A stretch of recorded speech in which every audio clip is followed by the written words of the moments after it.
Усан сэлэлтийн багш тасгалжуулагч тамирчдын олон улсын сургалт эхэллээ. Энэ сургалтанд 70 гаруй багш тасгалжуулагч тамирчид хамрагдаж байна.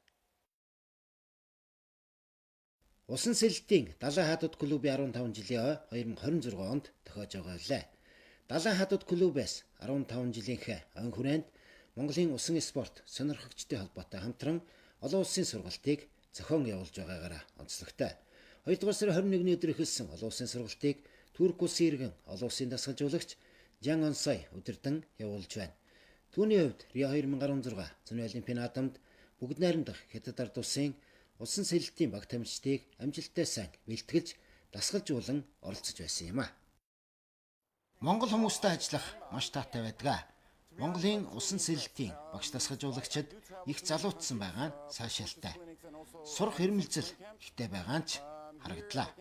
Миний хувьд 2 жилийн өмнө Монгол улсад анх удаа ирж байлаа. Энэ удаагийн сургалтыг удирдахаар ирэхдээ өмнө нь уулзаж байсан багш дасгалжуулагч нартайгаа дахин уулзах завшаан гарсанд олзуурхлаа. Бид өнгөрсөн хугацаанд Монголын усан сэлэлтийн ихэнх дасгалжуулагч багш нартай холбоотой байж ирсэн. Тодорхойлбол зарим дасгалжуулагч багш нар Азийн залуучуудын наадамд оролцохдоо надаас зөвлөгөө авч байсан юм. Тамирчдын хувьд үнэхээр зүтгэлтэй, мэрэлттэй байгааг онцлоо.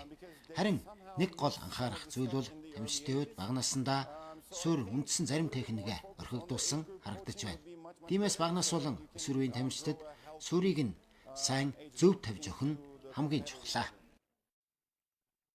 Усан сэлэлтийн багш дасгалжуулагч тамирчдын сургалтанд нийслэлийн 9 дүүрэг болон 21 аймгийн багш дасгалжуулагч тамирчид оролцож байгаагаараа ач холбогдолтой.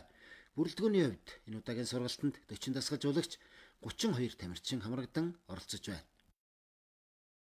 Дэлхийн стандартад нийцсэн бэлтгэл одоо ийм төлөвлөгөөнүүдийг тамирчид дээрээ төлөвлөж одоо нэг тамирчин явуулаа гэхэд тэр тамирчин дээрээ төлөвлөж одоо тухайн тамирчин төлөвлөсөн тийм практикаар сургалтаа явуулах юм ач холбогдолтой.